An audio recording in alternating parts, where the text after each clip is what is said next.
আজকে তোমাদের দেখাবো ছোট চাঁদা মাছের টক।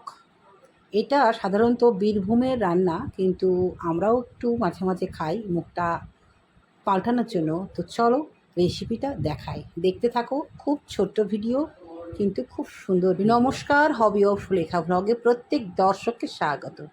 আজকের রেসিপি হচ্ছে আলু, বেগুন, টমেটো দিয়ে ছোট মাছের টক। আর লাগছে তেঁতুল। খুবই টক, তোমরা তো জানো তেঁতুলে থাকে টার্টারিক অ্যাসিড।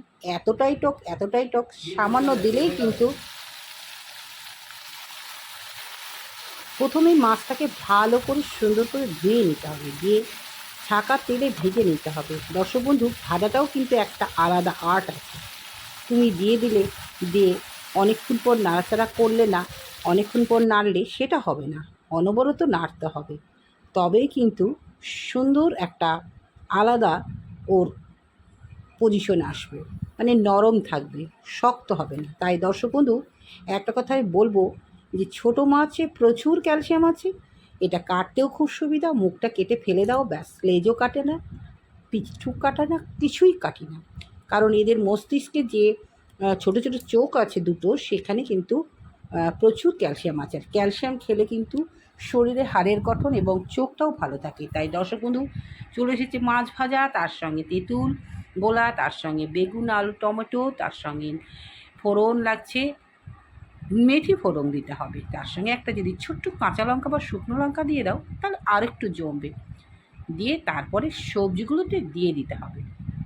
অবশ্যই হালকা আঁচে করতে হবে, কারণ হালকা আঁচে না করলে কিন্তু কি হবে, পুড়ে যাবে। তাই একদম কমিয়ে নিতে হবে। 100-তে হোক 300-তে হোক করতে হবে। এটা মোটামুটি ইন্ডাকশানেই রান্নাটা করছি। নাড়াচাড়া করে দিয়ে তারপরে এদেরকে নরম করার জন্য তো অবশ্যই ঢাকা দিয়ে দিতে হবে। দর্শক বন্ধু, যে কোনো রান্নায় হালকা করে নাড়াচাড়া করে ঢাকা দিয়ে রান্না করলে কিন্তু খুব ভালো হয়, ভীষণই সুন্দর হয়। তাই এটাকে ঢাকা দিয়ে দিতে হবে। এই যে মাছের টক, এটা একদম বীরভূম ডিস্ট্রিক্টের মানুষের কিন্তু প্রধান একদম। সেটা আমরা তো ওখানে ছোটো মাছ দিয়ে খাই, কিন্তু ওখানে বড় মাছ দিয়েও খাই। তো এটাকে নরম করার জন্য আমাকে 1 চামচ নুন, 1 চামচ হলুদ দিয়ে দিতে হবে, দিয়ে নাড়াচাড়া করে ঢেকে দিতে হবে। যেটা বলছিলাম, বীরভূমে যেহেতু ওখানে একটু তাপমাত্রাটা বেশি, টান তার জন্য টকটা বেশি খায়। যেমন চেন্নাই সাইডে টক খাবারগুলো বেশি চলে, তেমনি ওখানে একটু তাপমাত্রাটা বেশি বলে টকটা চলে। ঢাকা দিয়ে আস্তে আস্তে নাড়াচাড়া করতে হবে, মাঝে মাঝে নামাতে হবে। যেই ওটা সিদ্ধ হয়ে যাবে, নরম হয়ে যাবে, তখন আমি কি করব তোমরা দেখতে থাকো। মাছগুলো দিয়ে দিলাম, দিয়ে মাছগুলো দিয়েও কিন্তু একটু নাড়াচাড়া করতে হবে। মাছেও কিন্তু লবণ দেওয়া আছে, তরকারিতেও লবণ দেওয়া আছে।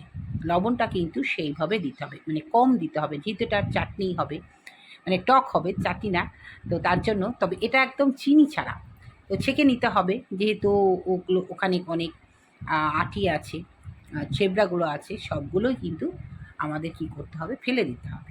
তো দিয়ে আবারও এটাকে ঢাকা দিয়ে যতক্ষণ না একদম ছোট ছোট গামাখা হচ্ছে, ততক্ষণ কিন্তু আমাকে ঢাকা দিয়ে দিতে হবে। হয়ে গেছে রেডি একদম ছোট মাছের ঝাল। কেমন লাগলো অবশ্যই জানাবে। এই চাঁদা মাছের একটাই কিন্তু রেসিপি আমাদের ঘরে, এটাকে কিন্তু আমরা অন্যভাবে আর খেতে পারি না, একমাত্র টক খাই। আর একটা মাছ আছে যেটা সবুজ রঙের কিকলি মাছ বলে, সেটাও কিন্তু আমরা টক করে খাই। আজকে কেমন লাগলো অবশ্যই জানাবে। আবারও ফিরে আসবো নতুন কিছু নিয়ে। হবি অফ সুলেখা ভ্লগ মানে হচ্ছে নিত্য নতুন সব রকমের তোমাদের আনন্দ দেওয়ার চেষ্টা করি।